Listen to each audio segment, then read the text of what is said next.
When my parents left for their anniversary, my babysitter asked, "Where's your punishment room?" I laughed nervously.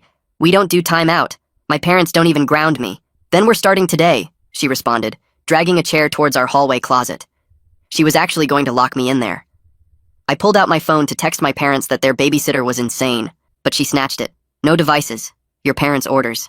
I ran to the house phone and called Mom. She picked up immediately. "Mom, this babysitter is trying to lock me in a closet. Miss Vicky is in charge. Do what she says." Mom's voice was weirdly cold. "This is for your own good. See you Monday." Dad yelled from the background, "We love you." Click. They hung up. And before I had time to process, Miss Vicky had finished setting up the closet with just a wooden chair inside. Reflection begins now. 1 hour. For what? I didn't do anything. After what you did last Tuesday, your parents want immediate correction. She checked her watch. 59 minutes now. I sat in that dark closet, confused and angry, thinking about last Tuesday. I literally just went to school, came home, played Xbox. When the hour ended, she opened the door. "Dinner is what you've earned." She placed a bowl of plain white rice and a glass of water on the table. "This is insane. My parents would never—" "Shut up!" she screamed before throwing my glass against the wall. That evening, she made me handwrite a 500-word essay on respecting others' property. While I wrote, my phone buzzed from where she'd locked it in her bag. She checked it and her face got stern. "Your friend Marco is texting. He says, 'Did your dad find out about the Xbox thing?'" I had no idea what he was talking about. The next day, I woke up at 6 a.m. to the babysitter pulling off my blanket. "Labor builds character. You'll deep clean this entire house today." "Yeah, no, I'm not your maid. I'm calling child services." I rolled back over and pulled my pillow over my head. "This is completely legal. You can clean voluntarily, or I can stand here with an industrial bottle of bleach for 8 hours until you do." As I scrubbed the kitchen floor with a toothbrush, she took photos. "Your parents want documentation of accountability." She aimed her phone at me like I was some kind of criminal. I stopped trusting her after that. That afternoon, silent reflection. No speaking from 2 to 6 p.m. I sat there in silence while she read a book, occasionally looking up to make sure I hadn't moved. When I shifted positions, she'd snap, start over." 4 more hours. My sister texted and Miss Vicky read it aloud. "Tell him I'm sorry, but he shouldn't have used Dad's card for Xbox stuff." I never used Dad's card. I had my own debit card from birthday money. That evening, she made me watch a documentary about juvenile detention centers. Kids my age in orange jumpsuits talking about ruining their lives with one bad decision. "This could be your future if you don't learn now," she said during a scene about a kid who stole from his parents. "Your cellmate won't care that your ass is crying for mommy." I didn't steal anything. Denial is expected. Your father found the charges Tuesday night. She pulled out her phone and laughed while she recorded me crying. Your parents want to see what guilt looks like. But my parents still cut the crusts off my sandwiches and let me stay up as late as I wanted. Something wasn't adding up. The next morning, she woke me up at 5 a.m. by dumping a cup of ice water on my face. She took my mattress, dragging it to the garage. Thieves in prison sleep on concrete. Consider this practice. Made me ask permission for bathroom breaks. 3 minutes maximum. Supervised. My best friend Reese managed to sneak a call through the landline. "Dude, Marco is freaking out. He said his mom wants to talk to your parents about paying them back." Beep. Miss Vicky unplugged the phone from the wall. That's another night on the floor. That afternoon, she pulled out printed pages, bank statements with highlighted charges. 5 different charges of $99.99 each to Xbox Live. Still denying it? She pointed at the timestamps. 3:47 p.m. You were home from school. On Sunday morning, my sister called on Miss Vicky's phone. The babysitter finally let me talk, but kept it on speaker. "Just confess already," my sister said. "They know everything." "What do they know? I didn't do anything." My sister sighed. "Marco's mom showed them the Discord messages, idiot." "What Discord messages?" "The ones where you taught Marco how to use Dad's credit card info for Xbox purchases without getting caught. Where you literally wrote, 'Keep it under $100 each time so it doesn't flag the bank,' and my dad never checks his statements anyway." Everything clicked. I had told Marco all that. I'd done it myself 3 times before and never got caught. But Marco was supposed to delete those messages. Miss Vicky took the phone back. "Your parents arrive in 2 hours. I recommend you prepare your confession." When my parents walked in, they looked exhausted. "Forget the money," Dad said. "We knew about that months ago. We were testing you." Mom nodded. "To see if you'd blame Marco. If you'd throw him under the bus to save yourself." I failed every test. "So here's what happens now," Dad continued, pulling out plane tickets. "Military school in Montana. Tonight." But Miss Vicky interrupted. "Actually, there's been a change of plans." She reached into her huge bag and pulled out this thick folder packed with papers. "Your parents hired me for something bigger than just a weekend." Mom and Dad looked at each other while she flipped through the pages. "Daily supervision after school for the next month, starting tomorrow." The plane tickets Dad was holding went right back into his pocket. She spread out this long contract on our coffee table with all these bullet points about daily check-ins and supervised homework and taking my devices away. Mom grabbed the pen and signed it right away. Dad stood there holding the pen for a while. Is this really necessary? Miss Vicky pointed at something in the folder. Pattern of deception, multiple thefts, teaching criminal behavior to peers. She tapped the contract. Military school costs $20,000 a semester. This costs $200 a day. Dad signed it. I started talking fast about getting a job and paying Marco's family back myself and doing whatever they wanted, but not another month with this woman.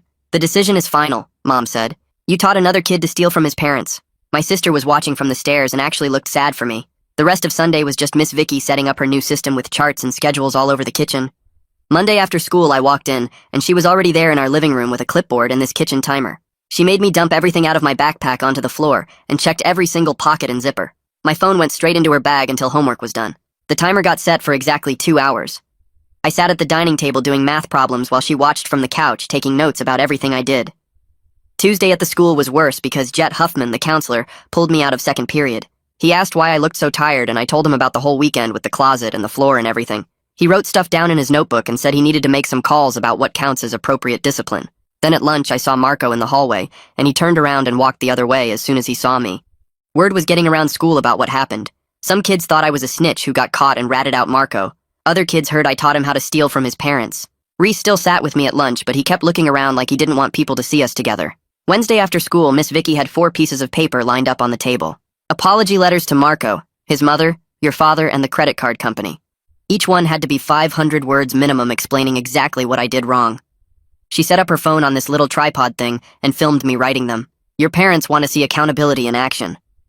I wrote about teaching Marco the trick with keeping charges under $100 and how I knew it was wrong but did it anyway. Thursday, the house phone rang during dinner, and it was the school calling. Dad put it on speaker, and the secretary said Jet Huffman wanted to meet with him and Mom about my home situation. Miss Vicky grabbed the phone. I'm part of his support team. I should attend. The meeting got scheduled for Friday morning before classes started. We all drove to the school together Friday and sat in Jet's tiny office with barely enough chairs. He had this whole file spread out on his desk. I have concerns about some of the disciplinary methods being used, particularly the isolation and sleep deprivation. Mom got defensive right away. Traditional punishments never worked with him. Miss Vicky pulled out her credentials and some certificate about therapeutic behavioral modification. Everything I do is completely legal and evidence-based. Jet kept flipping through his papers. I'm required to document everything I'm told about a student's home environment. He looked right at my parents. If things escalate beyond what I've already heard, I'll have to involve Child Protective Services. Dad's face went white. Are you threatening us? Jet shook his head. I'm informing you of my mandatory reporting obligations. Dad turned to Mom. Maybe we have gone too far with this. Mom's voice got sharp. If we don't see this through, he'll never learn to take responsibility for anything. Miss Vicky pulled out her phone and started scrolling through videos she'd taken of me. The meeting ended with Jet writing notes about everything while my parents signed papers saying they understood his concerns. We drove home in silence, and I could feel the tension getting worse with every mile. That afternoon, the house phone rang, and Mom answered it on speaker while we sat at the kitchen table. A woman's voice came through clear and professional, saying she was Mariana Pope from the fraud department at Dad's bank. She needed to talk to me about the unauthorized charges on the credit card and had to determine if criminal charges should be filed. My stomach dropped so hard I thought I might throw up right there. Mom pushed the phone toward me and nodded that I should talk. Mariana asked me to explain exactly what happened with the Xbox purchases and how Marco got involved. I told her everything about teaching him the trick with keeping charges under $100 so they wouldn't flag the bank. She typed while I talked, and I could hear her keyboard clicking through the phone. When I tried to explain that I never thought Marco would actually do it, she cut me off. Intent didn't matter because I facilitated fraud and benefited from teaching someone else criminal behavior. She said she had to submit her report to the district attorney's office within 48 hours. After she hung up, Miss Vicky stood there with her arms crossed, looking satisfied. She told my parents this proved her program was necessary because I clearly didn't understand consequences. From now on, I'd need permission for bathroom breaks even at home and would have to log every minute of my day in a journal. She pulled out this thick notebook and showed me how to write down everything I did with exact times. Saturday morning, she woke me up at 6 and announced I had 6 hours of restorative labor ahead. She led me to the garage with cleaning supplies and a camera to document everything. The garage was packed with boxes and old furniture covered in dust and spider webs. She made me pull everything out onto the driveway and sort it into piles while she took pictures. Organization teaches discipline, she kept saying while I lifted heavy boxes. In one corner, I found a box of old photo albums from family vacations when I was little. There were pictures of us at the beach and Disney World back when everything was normal and happy. Looking at those photos while scrubbing oil stains off the concrete made everything feel so much worse.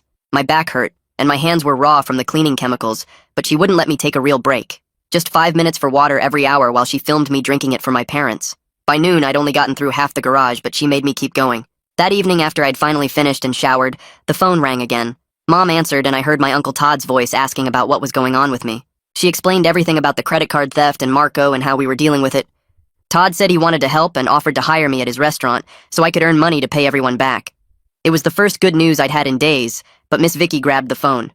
She told him she'd need to supervise my work shifts to ensure accountability and proper behavior modification. Todd sounded confused but agreed to whatever she wanted if it meant helping me. Sunday morning, we all got in the car and drove to Marco's house for a meeting about restitution. My stomach was in knots the whole ride, knowing I'd have to face him and his family. Their living room felt tiny with Marco's mom and his sister Iris, plus my parents and Miss Vicky all squeezed in. Marco sat on the stairs where he could see everything but stayed separate from the group. Miss Vicky handed me the apology letter I'd written and told me to read it out loud. My hands shook as I read about being sorry for teaching him to steal and ruining our friendship. Marco stared at the floor, and his face turned red while his mom sat there with her arms crossed. When I finished, Iris started talking about how we needed a formal payment plan to make this right. She was in college studying pre-law and pulled out this contract she'd already drafted. It said I'd give 80% of everything I earned to their family until all $500 was paid back.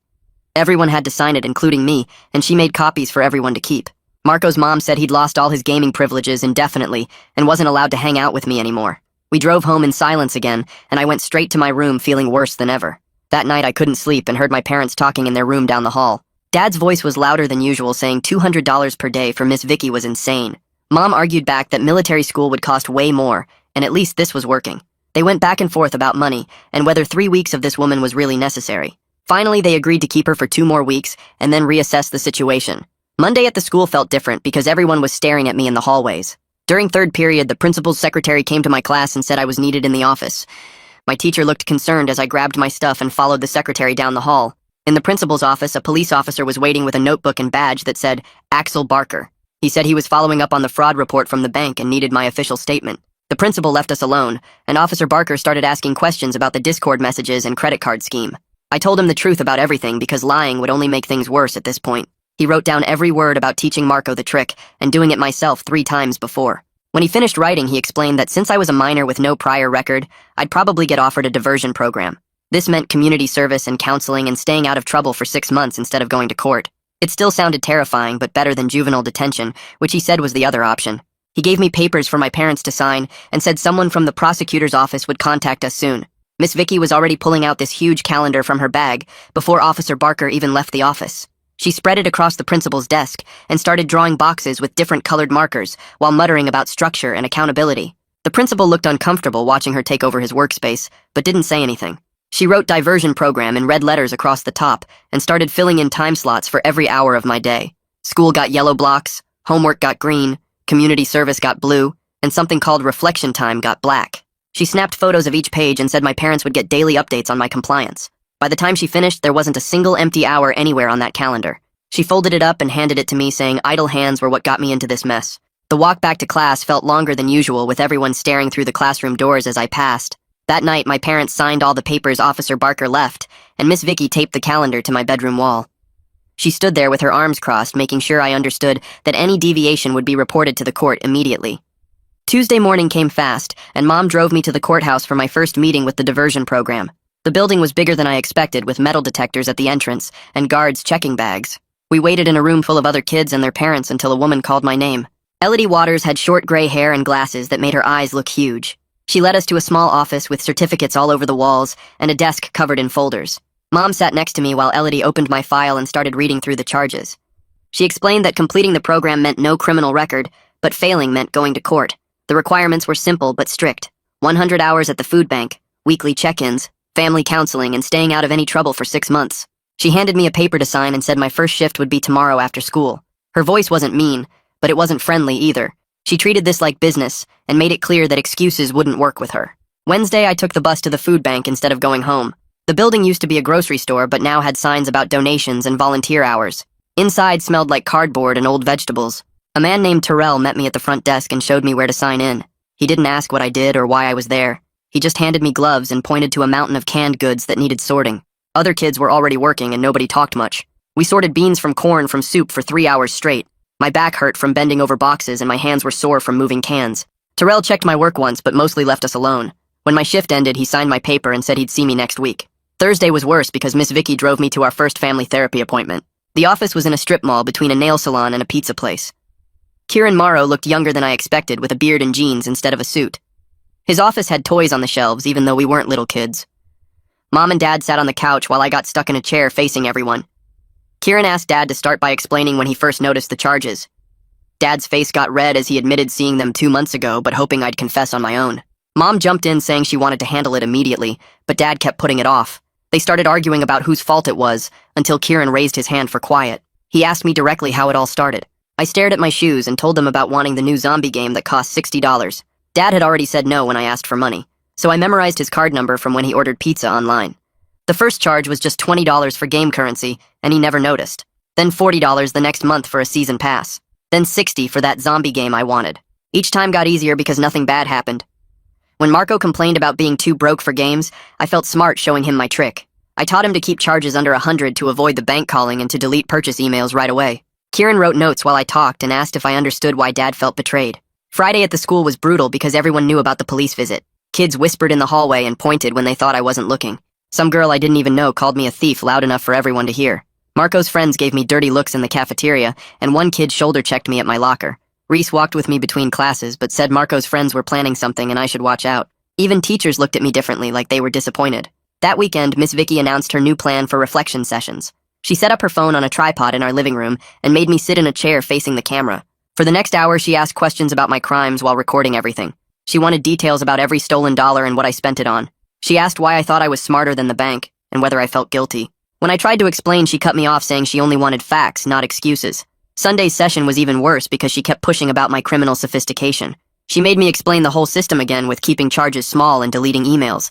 She said this showed planning and premeditation, which made it worse than impulse stealing. Every answer I gave got twisted into proof that I was some kind of criminal mastermind. She played back parts of the recording and made me watch myself explaining the theft. Her phone stayed pointed at me the whole time like I was some kind of experiment. Monday morning, Uncle Todd picked me up before school to start working at his restaurant. The kitchen was already hot at 6 a.m. and smelled like grease and onions. He showed me the dish pit where I'd be working and how to load the industrial washer. The breakfast rush meant endless dirty plates and coffee cups and silverware. My shirt was soaked with sweat and dishwater within an hour. He didn't talk much except to show me how to scrape plates and stack them right. When the rush slowed, he had me prep vegetables for lunch. I peeled potatoes until my fingers cramped and chopped onions until my eyes burned. At the end of my shift, he handed me $60 in cash and said it would go straight to Marco's family. The money felt different from Xbox credits because I actually worked for it. Tuesday afternoon, Kieran called an emergency session after getting Miss Vicky's weekend recordings. He sat my parents down and said her methods were concerning him professionally. Dad looked confused while Mom defended hiring her, saying we needed strict boundaries. Kieran pulled out articles about punishment versus rehabilitation and explained that extreme measures often backfire with teenagers. Miss Vicky argued that she was getting results and I hadn't stolen anything since she arrived. Kieran kept pushing back against her methods, but my parents seemed torn between his professional opinion and the fact that I hadn't stolen anything else. The session ended with no real resolution, except that everyone would keep monitoring the situation. Wednesday morning, I walked into the food bank for my community service, and Terrell pointed me toward the sorting area where another kid my age was already working. He looked up from a box of canned goods and said he was there for shoplifting from 3 different stores over 2 months. We worked side by side, sorting donations into different bins, while he explained how the diversion program worked, and that completing it meant no criminal record. He made it sound manageable, and for the first time since this whole mess started, I felt like maybe I could get through it. Thursday after school, I came home to find Dad standing in the doorway of my room looking mad. He showed me photos on his phone that Miss Vicky had sent him of my room, with every drawer pulled open and contents spread across the bed. She'd gone through everything while I was at the school and photographed it all, claiming it was part of her assessment process. Dad called her immediately and told her she'd crossed a line and that going through my stuff without permission wasn't part of their agreement. She argued that monitoring for stolen items was necessary, but Dad shut her down and said she needed to stick to the supervision hours they'd agreed on and nothing else. Friday afternoon, the house phone rang, and Mom answered, then handed it to me with a serious look on her face. Rohit Anderson from the district attorney's office explained that they were officially offering me the juvenile diversion program, which meant 6 months of requirements but no formal charges if I completed everything successfully. My parents had to sign agreements too about family counseling and maintaining appropriate supervision at home. He emailed the paperwork and said we had a week to review and sign everything. That weekend, Miss Vicky showed up with a thick folder and her laptop ready to present her 2-week report to my parents. She pulled up charts and graphs showing my behavior patterns and compliance rates and claimed I needed at least another month of her intensive supervision. My parents looked exhausted as she talked about her fees adding up to almost $3,000 already, plus the therapy costs and the $500 we still owed Marco's family. Dad rubbed his temples and finally said 2 more weeks maximum, and then we were done with her services regardless of what she recommended. The next week brought a new development when Kieran's wife Laura started running a group session for families in the diversion program. My parents went Tuesday evening and came back looking different somehow. Mom had been crying and told me that hearing other parents talk about their kids' mistakes made her realize they weren't alone in this. One mother had talked about feeling like she'd failed her child when he got caught stealing, and Mom said she related to every word. Laura had explained that these situations often revealed family patterns that needed addressing, not just the kids' behavior. Wednesday evening, I attended my first peer support group led by Gavin, who turned out to be Kieran and Laura's son.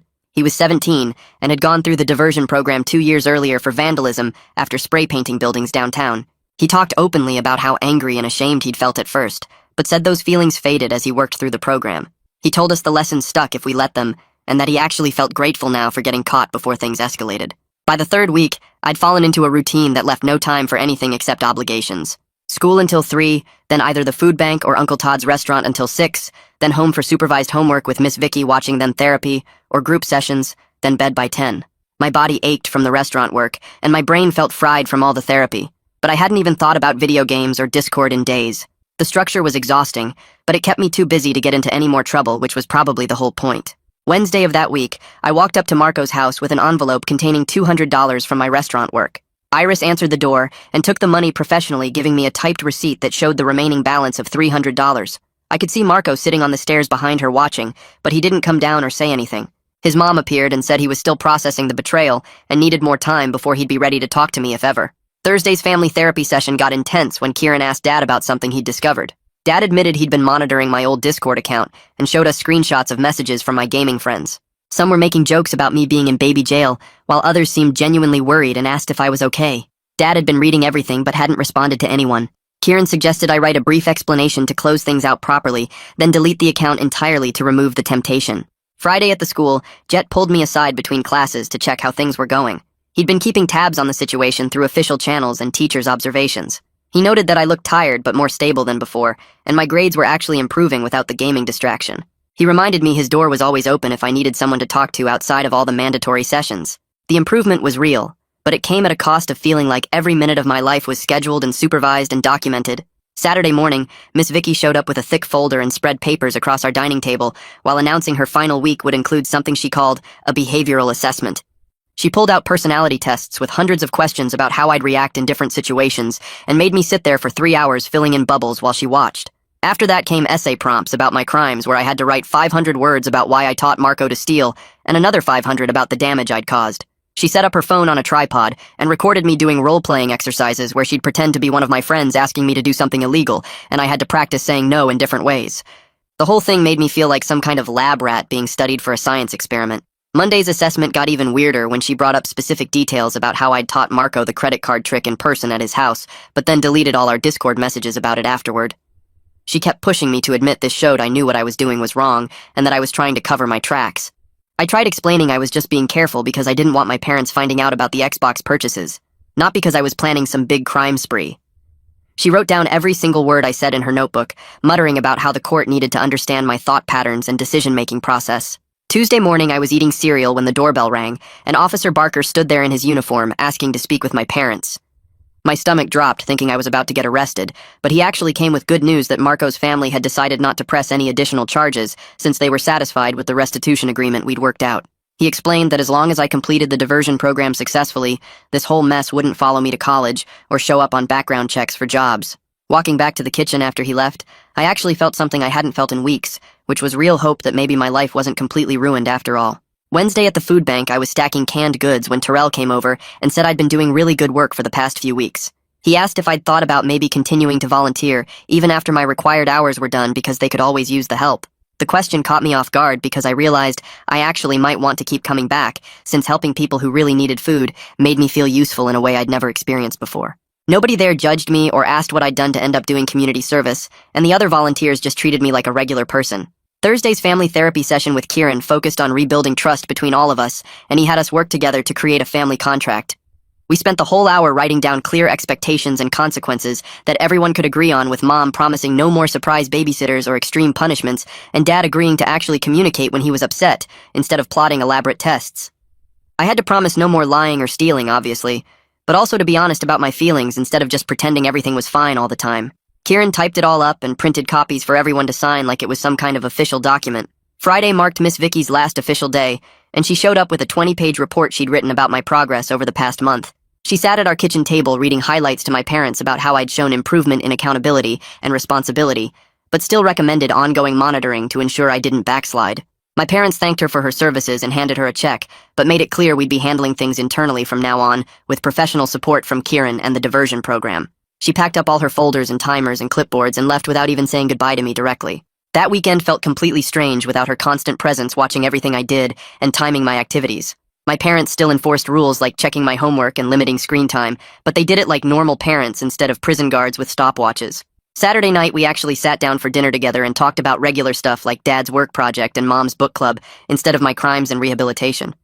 Sunday, we even watched a movie together on the couch, which hadn't happened since before this whole disaster started. Monday morning brought a meeting with Diana Rogers at the courthouse, where she reviewed all my progress so far as the court-appointed mediator. She went through her checklist noting I'd completed 40 hours of community service already, and my payments to Marco's family were on schedule, and therapy attendance was consistent. She smiled and said if I kept this pace up, I'd successfully complete the program, maybe even ahead of schedule. Walking through the school hallway Tuesday, I turned a corner and found myself face-to-face with Marco for the first time since everything exploded. We both froze for a second, just looking at each other, and then he gave me this tiny nod before walking past without saying anything. Reese caught up with me later and mentioned Marco had told him he didn't hate me anymore, but just couldn't trust me again after what happened, which hurt to hear, but made sense. Wednesday's shift at Uncle Todd's restaurant turned out to be the busiest night they'd had in weeks, with orders flying out constantly.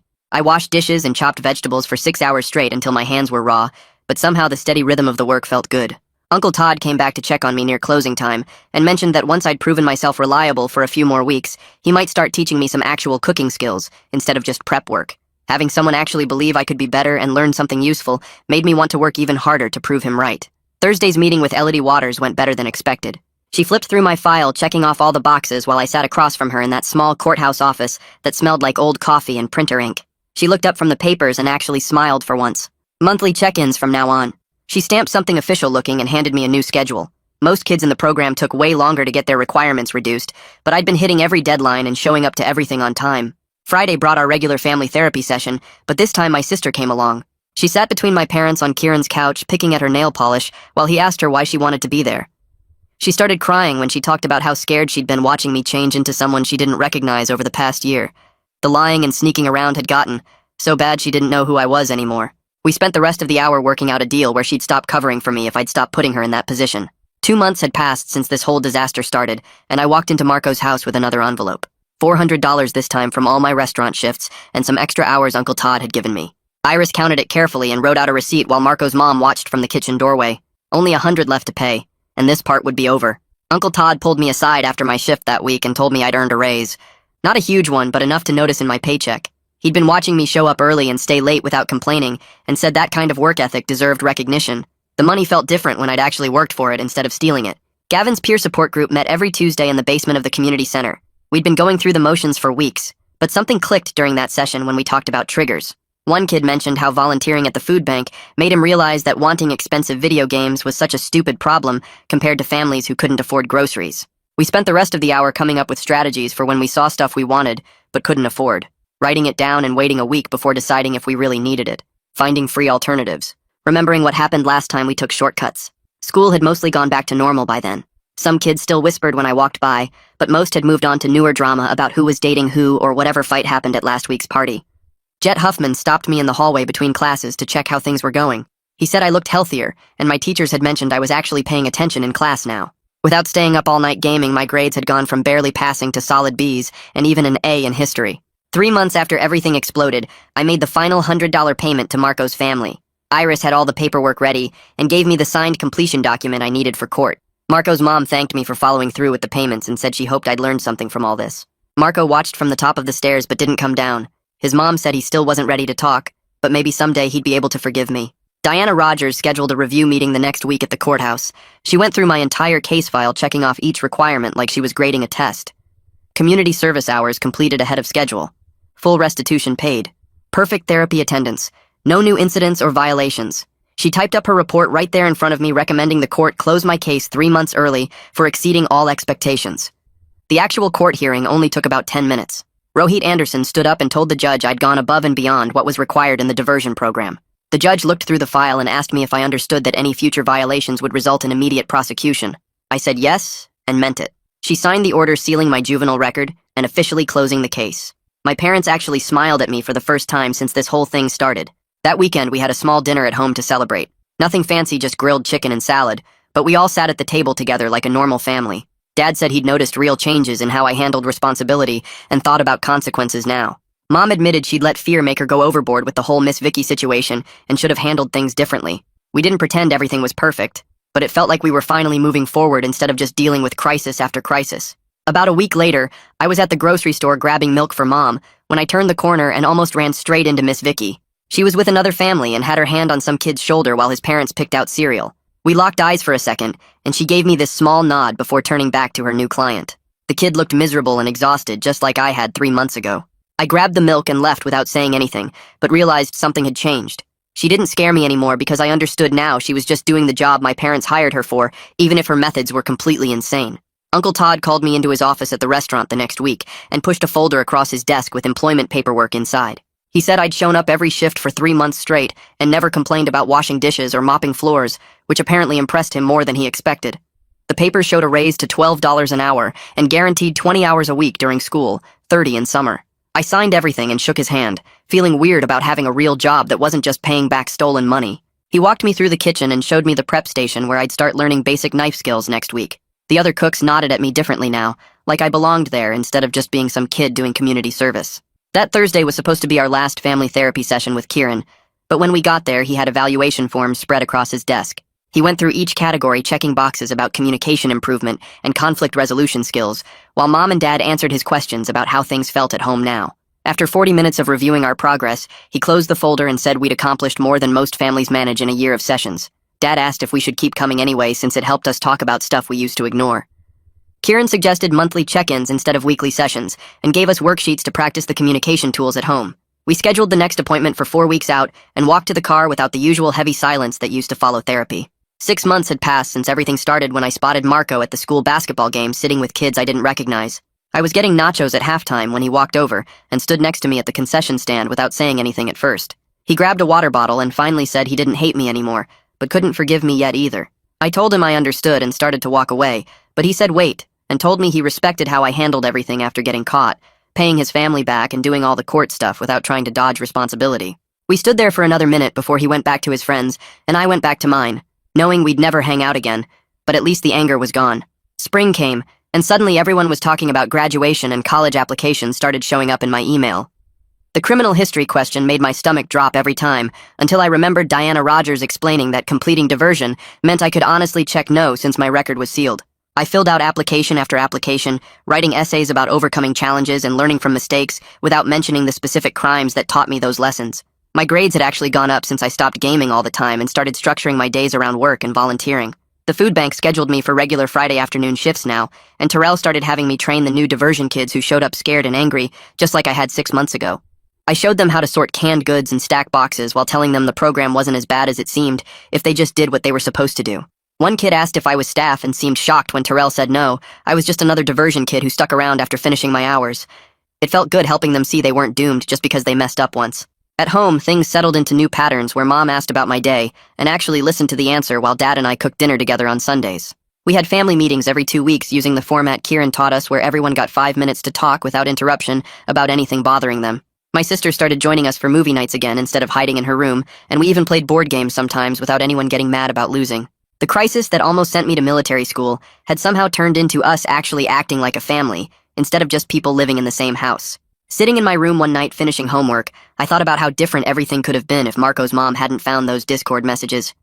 I probably would have kept stealing, maybe taught other kids, definitely gotten caught eventually, but with way worse consequences.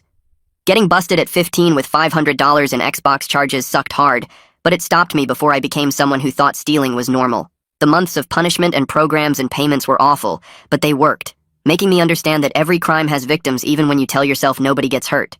These days, my routine runs like clockwork with school until 3, then either the restaurant or food bank until 7, homework until 9, then actual free time that I earned instead of stole. Reese comes over on weekends and we play basketball or go see movies with money I made washing dishes. My bank account has $400 saved from working extra shifts, and I'm planning to buy my own Xbox with cash I earned legally. The whole disaster that started with me teaching Marco to steal from my dad seems so stupid now, barely worth remembering except to remind myself how fast bad choices can wreck everything and how much work it takes to fix what you break. Thanks for wondering through all of this with me. It's been really interesting sharing these moments together. I'll catch you next time. Subscribe for more content like this.